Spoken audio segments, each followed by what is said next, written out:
जुड़वा रानी। राजा वीरेंद्र, आपको जीत की बधाई हो। ये विजय हमारे वीर सैनिकों की वीरता का फल है। थोड़ी दूर एक रोती हुई औरत अपने छोटे से बच्चे के साथ बैठी होती है। कौन हो तुम? इतनी अकेली क्यों? मैं चारुमती हूँ। मेरा पति योद्धा था, जंग में शहीद हो गया। अब मैं और मेरा बेटा रुद्राक्ष अकेले रह गए हैं। चलो, तुम्हें सूर्यगढ़ महल ले चलते हैं। तुम्हारी सुरक्षा हमारा फर्ज है। राजा चारुमती से विवाह कर लेते हैं। राजा के पहली से एक पत्नी रानी दिव्यानी होती है, जो बहुत भली और समझदार होती है, पर उनकी कोई संतान नहीं होती। बहना चारुमती, अब तुम भी हमारी सूर्यगढ़ परिवार का हिस्सा हो। मैं तुम्हें अपनी छोटी बहन मानूंगी। मुझे सिर्फ राज, धन और शक्ति चाहिए। मेरा बेटा रुद्राक्ष ही वारिस बनेगा। एक दिन रानी दिव्यानी माँ बनने की खुशखबरी राजा को देती है। दिव्यानी, तुमने मुझे जीवन की सबसे अनमोल खुशी दी है। चारुमती के मन में और जलन बढ़ जाती है। बहन, राजा सिर्फ बेटा चाहते हैं। अगर बेटी पैदा हुई तो तुम्हारा और बच्ची का जीवन खतरे में पड़ सकता है। क्या ये सच है? हाँ, एक रास्ता है। अगर बेटी हुई तो तुम अपनी बेटी को लेकर चुपके से चली जाओ, बाकी सब मैं संभाल लूंगी। दिव्यानी जुड़वा बेटियों को जन्म देती है, पर यह बात सिर्फ चारुमती और एक दासी जानती होती है। चारुमती एक बेटी आरोही को महल में रख लेती है। दूसरी बेटी आन्या को दिव्यानी के साथ छुपाकर भेज देती है। राजा वीरेंद्र, रानी दिव्यानी किसी और के साथ भाग गई, अपनी बच्ची यहाँ छोड़कर। नहीं, दिव्यानी मुझे छोड़कर नहीं जा सकती। राजा उदासी और दर्द में जीवन बिताने लगते हैं। महल में राजकुमारी आरोही को चारुमती अपनी नौकरानी जैसे काम करवाती है, लेकिन राजा उससे मन से प्यार करते हैं। राजकुमारी आरोही महल में पली बड़ी, सुंदर और दयालु होती है, और दूसरी तरफ राजकुमारी आन्या माँ दिव्यानी के साथ एक छोटी सी गांव में बड़ी होती है। वीर और बहादुर बनती है। दिव्यानी आन्या को उसके पिता के बारे में सब बताती है। एक दिन सूर्यगढ़ पर दुश्मनों का हमला होता है। राजन, दुश्मन सेना महल के दरवाजे तक पहुंच चुकी है। राजा बूढ़े हो चुके होते हैं और अब राज्यभार नहीं उठा पा रहे होते हैं। अचानक एक वीर युवती राजकुमारी आन्या तलवार लेकर मैदान में आती है। आज मैं अपने पिता का सूर्यगढ़ बचाने आई हूँ। वो अकेली दुश्मनों का सामना करती है और चारुमती के बेटे युवराज रुद्राक्ष को भी बचाती है। सब लोग देखते हैं कि राजकुमारी आरोही और राजकुमारी आन्या एक जैसी दिखती है। तभी पहली बार असली माँ रानी दिव्यानी भी वापस महल में आ जाती है। ये दोनों मेरी जुड़वा बेटियां हैं, आरोही और आन्या। तभी दासी उस दिन का राज सबको बताती है। नहीं, ये सब झूठ है। चारुमती, तुमने मुझे और राज्य को धोखा दिया। चारुमती को राज्य से बाहर निकाल दिया जाता है। महल में ढोल नगाड़े बजते हैं, खुशियाँ आती है। आरोही और आन्या, तुम दोनों सूर्यगढ़ की शान हो। रानी दिव्यानी और दोनों राजकुमारियां एक साथ राजा का सहारा बन जाती है और सूर्यगढ़ को मिलकर संभालती है। राजकुमारी की अदला बदली। एक समय की बात है, एक राज्य में एक राजा और रानी रहते थे। उनकी एक बेटी हुई और पूरे राजमहल में जश्न का माहौल था। रानी साहिबा, हमारी राजकुमारी आई है। राज्य में आज से नए युग की शुरुआत होगी। इस नन्ही सी जान के लिए पूरा राज्य खुशियों से भर दो। उसी रात, एक अंधेरी बिजली भरी रात में, एक गरीब औरत ने भी एक बेटी को जन्म दिया। मेरी छोटी सी सुहानी, तू ही मेरी दुनिया है। लेकिन तभी दासी निर्मला, जो रानी से जलन रखती थी, उसने दोनों बच्चियों को बदल दिया। अब देखती हूँ कैसे बड़ी होती है ये असली राजकुमारी गरीबी में। साल बीत गए, दोनों लड़कियां जवान हो गई। आंटी, आपका घर आ गया। अब और कोई और मदद चाहिए हो तो जरूर बोलिएगा। सुहानी, तू तो सच में बहुत अच्छी है। दासी, ये कपड़े इतने क्यों हैं? तुम लोग कभी सही से काम नहीं कर सकते क्या? माफी चाहते हैं राजकुमारी, माफी चाहते हैं। राजा ने राजेश्वरी की शादी के लिए अपने दूसरे राज्य के दोस्त के बेटे को चुना। राजकुमार वीर, आप बहुत बहादुर हैं। हम चाहते हैं आप हमारी बेटी से मिले। वो बहुत ही खूबसूरत है। हम अपनी बेटी का विवाह आपसे कराना चाहते हैं। मैं सिर्फ एक सुंदर रानी नहीं, एक अच्छी इंसान की तलाश में हूँ। एक दिन वीर ने सुहानी को देखा। ये लड़की, इसकी आंखों में सच्चाई है। ये तो राजकुमारी से कम नहीं लगती। नमस्ते राजकुमार जी, आपको कुछ चाहिए? बस आपकी एक मुस्कान ही काफी है। आप बहुत खूबसूरत है। राजेश्वरी ने जब सुना कि वीर किसी गरीब लड़की में रुचि ले रहा है। क्या? एक गरीब लड़की? मैं राजकुमारी हूँ। उस गुस्से में उसने निर्मला को धक्का मार दिया। अब समय आ गया है सच बताने का। निर्मला ने सब राजा और रानी को बता दिया। राजा जी, मैंने ही उस रात दोनों बच्चियों को बदल दिया था। असली राजकुमारी सुहानी है। सुहानी को महल बुलाया जाता है। ये तो वही निशान है। तुम ही मेरी बेटी हो। हमें माफ करो सुहानी, तुमसे हमारा राज्य छीन लिया गया। मुझे रानी बनने का लालच नहीं है। मुझे सिर्फ अपने लोगों की सेवा करनी है। तुम्हारी ये सोच ही तुम्हें सच्ची रानी बनाती है। क्या तुम मुझे अपना जीवन साथी बनाओगी? अगर हम मिलकर सबका भला कर सके तो हाँ। वीर और सुहानी की शादी हुई। दोनों ने मिलकर एक नया राज्य बसाया जहाँ सब एक समान थे। मैं समझ गई हूँ, रानी बनने के लिए सिर्फ ताज नहीं, दिल भी बड़ा होना चाहिए। और इस तरह एक राज ने दोनों जिंदगियां बदल दी और एक नई कहानी लिखी गई। जल और अग्नि की शक्ति। एक समय की बात है, एक सुंदर और जादुई राज्य था जिसका नाम था जलांगन। यहाँ के राजा थे अग्निवीर, जो आग के देवता थे, और रानी थी वर्षिका, जल की देवी। दोनों अपनी अलग अलग शक्तियों के लिए जाने जाते थे। अग्नि बहुत जरूरी है। अग्नि के बिना कोई जीवित नहीं रह सकता रानी। मैं सबसे शक्तिशाली हूँ। जल के बिना तो संसार ही सूख जाएगा। हर कोई प्यासा रह जाएगा जल के बिना तो। इसीलिए जल जीवन के लिए ज्यादा जरूरी है। राजा और रानी के बीच हमेशा ये छोटी छोटी बातें बड़ी लड़ाई बन जाती थी। एक दिन उन्होंने फैसला किया अलग हो जाने का और अलग रहने का। राजा ने अपना महल राज्य के एक तरफ बनवाया और रानी ने अपना महल राज्य के बिल्कुल दूसरी तरफ। अपनी एक एक राजकुमारी को भी अपने अपने साथ ले गए। राजकुमारी जीवा राजा अग्निवीर के साथ रही और राजकुमारी रीवा रानी वर्षिका के साथ रही। समय बीतता, दोनों राजकुमारियां अब बड़ी हो गई थी। उन दोनों ने अपने माँ और पिता को अकेले में दुखी होते देखा। वो एक दूसरे के बिना बिल्कुल खुश नहीं थे। दोनों राजकुमारियां अलग तो रहती थी, पर एक दूसरे से जुड़ाव कभी कम नहीं हुआ। वो एक दूसरे को चिट्ठियां भेजा करती कबूतर के साथ, पर वो दोनों कभी मिली नहीं थी, ना ही कभी एक दूसरे को देखा था।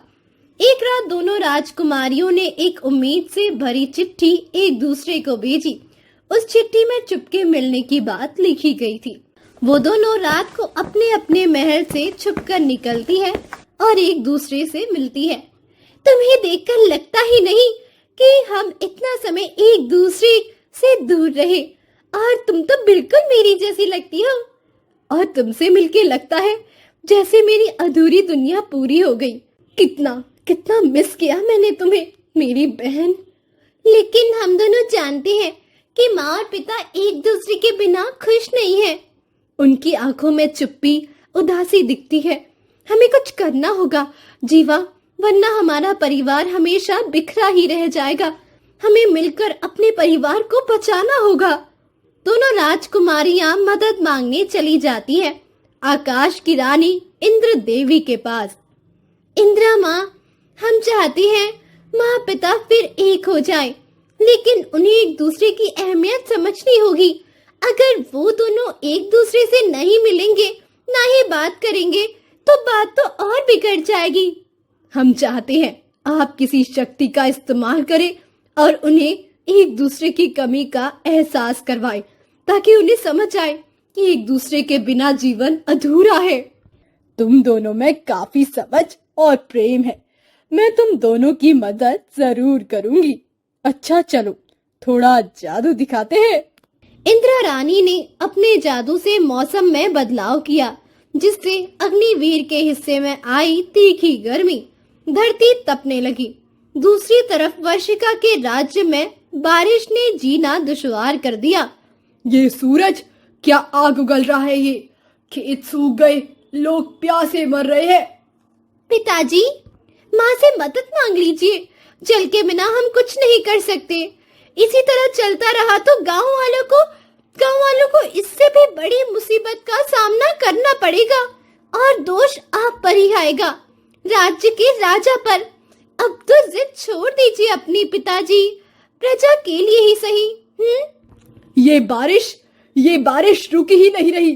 चूल्हा नहीं जल रहा लोगों के घरों में, लोग भूखे हैं और इतनी वर्षा के कारण खेत भी नष्ट हो रहे हैं। ऐसा कैसे चलेगा? माँ, अग्नि पिताजी की मदद ले लीजिए। गांव वालों को आप दोनों की शक्तियों की जरूरत है। जब तक आप दोनों एक नहीं होते, राज्य का संतुलन नहीं बनेगा। जिद छोड़ दीजिए माँ, अपनी प्रजा के लिए ही सही। अंत में राजा और रानी मिलते हैं। वर्षिका, राज्य में सूखा पड़ गया है। गांववासी बहुत परेशान है। राज्य को तुम्हारी शक्ति की जरूरत है वर्षिका। मुझे भी समझ आ गया, तुम्हारे बिना मेरी शक्ति भी अधूरी है। राज्य में वर्षा का हाहाकार हो गया है। राजा, गांववासियों के घरों में चूल्हा नहीं जल पा रहा है। राजा, खेत नष्ट हो गए हैं ज्यादा वर्षा के कारण। मैं भी समझ गई अग्नि, तुम हो तो मैं हूँ। हम दोनों मिलकर ही इस दुनिया को जीवन दे सकते हैं, एक नया जीवन, और अपने राज्य को खत्म होने से बचा भी सकते हैं। राज्य फिर से एक हो जाता है, सब खुशी मनाते हैं। तभी इंद्रा देवी आती है। ये सब तुम्हारी बेटियों का कमाल है। इन्होंने मुझसे मिलकर ये योजना बनाई जिससे आप दोनों का मिलन हो सके। हम सिर्फ माँ और पिता को एक साथ खुश देखना चाहते थे, क्योंकि बिना जल के अग्नि अधूरी है और बिना अग्नि के जल भी तो अधूरा है। जब तक हम एक दूसरे की जरूरत समझकर साथ नहीं आएंगे, तब तक कोई भी शक्ति पूरी नहीं होती। हमारे अपनों का प्यार ही हमें शक्ति जो देता है। जादुई बुक की रेसिपी। एक सुंदर सी राजकुमारी थी जिसका नाम था आन्या। उसकी एक बहन थी रीवा, जो हर काम में बहुत अच्छी थी, खासकर केक बनाने में। सब कहते हैं रीवा का केक बहुत खूबसूरत और टेस्टी लगता है, पर मेरा हमेशा कुछ ना कुछ गलत हो जाता है। अरे आन्या, कोई बात नहीं, तुम दिल लगा कर मेहनत करो, देखना जरूर तुम भी एक दिन मुझसे भी अच्छा केक बनाओगी। सच, आपको ऐसा लगता है? काश ऐसा हो सके, मैं भी अच्छा केक बना पाऊं और सब लोग मेरी भी तारीफ करें। दोनों मिलकर फिर अपना अपना केक बनाने लगते हैं, पर फिर से सभी रीवा की तारीफ करते हैं। आन्या के दिल में नफरत नहीं, बस थोड़ी निराशा थी। रीवा को आन्या के लिए बुरा लग रहा था, पर वो उसके लिए कुछ नहीं कर पा रही थी। एक शाम आन्या अकेली बैठी होती है, तभी उसकी दादी आती है, हाथ में एक पुरानी किताब लेकर। बेटा, इस परिवार में केक बनाना कला नहीं, बस एक दास्ता है। तुम परेशान मत हो, तुम जरूर एक दिन बहुत अच्छा केक बनाना सीख जाओगी। ये किताब हमारी पुरानी विरासत है, इसे पढ़ो और खुद पे भरोसा रखो। दादी, अगर ये कला खून में होती तो मैं कब का सीख जाती। एक किताब क्या बदल देगी दादी, सब मुझसे इतना निराश रहते हैं। बेटा, इस तरह उदास नहीं होते हैं। तुम तो मेरी बहादुर बच्ची हो। और केक बनाना इतना कोई मुश्किल काम भी नहीं। जिंदगी में तो ना जाने कितने चैलेंजेस आएंगे। अभी तो स्ट्रांग बनो तुम। आपको केक बनाना आता है इसलिए आपको ऐसा लगता है, पर जब मैं इतनी मेहनत करती हूँ और कोई भी मेरा बनाया केक पसंद नहीं करता तो बुरा लगता है दादी। ऐसे में मैं कैसे स्ट्रांग बनूं? दादी कुछ नहीं बोलती, बस प्यार से उसके सिर पर हाथ रख के चली जाती है। आन्या काफी टाइम तक वो किताब अपने पास रखकर बैठी रहती है और कहती है, पता नहीं मैं कैसे केक बनाना सीखूंगी। आज फिर सबने मेरी केक की तारीफ ना करके बस रीवा के केक की तारीफ की। और दादी ये किताब मुझे दे गई, पर शायद केक बनाने का हुनर मेरे में नहीं है। ये दास्तां बस यहीं तक है शायद। आधी रात में आन्या को नींद नहीं आती। मुझे नींद क्यों नहीं आ पा रही है? ये किताब क्यों मुझे अपनी तरफ ध्यान दिलवाने पर मजबूर कर रही है? नींद तो आ नहीं रही, कुछ काम ही कर लेती हूँ। रात के अंधेरे में आन्या किचन जाती है। सब कुछ शांत होता है। वो धीरे से किताब खोलती है। अचानक एक चमक निकलती है। सारा किचन रोशन हो जाता है। सभी बर्तन और बुक में जान आ जाती है। राजकुमारी आन्या, तुम्हारा दिल साफ है। तुम सिर्फ टेस्टी केक नहीं, लोगों का दिल जीतना भी सीखोगी आज। तुम्हारे हाथों से संसार का सबसे सुंदर केक बनेगा। क्योंकि तुम खुद ही इतनी सुंदर जो हो। तुम सब बात कर सकते हो? आज से पहले तो मैंने तुम सबको बात करते नहीं सुना। क्या मैं सपने में हूँ? नहीं राजकुमारी, ये सपना नहीं, हकीकत है। और हम सिर्फ उससे बातें करते हैं जो दिल से केक बनाना चाहता हो। चलो शुरू करते हैं। सब बर्तन आन्या को गाइड करते हैं। आन्या मिल्क, फ्लोर, एग और बाकी जरूरी सामान निकालती है। कुक के बताने पर वो सब काम करती है और एक बहुत खूबसूरत केक तैयार होता है, जिसे वो टेबल पर लाकर रख देती है। और उसकी हालत से पता लग रहा होता है कि उसने ये केक बनाने में कितनी मेहनत की है।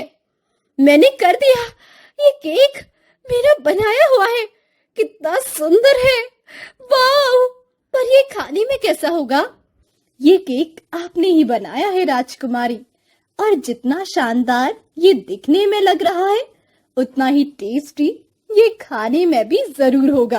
आन्या बहुत खुश होती है और थकान के मारे वो टेबल पे सिर रख के सो जाती है।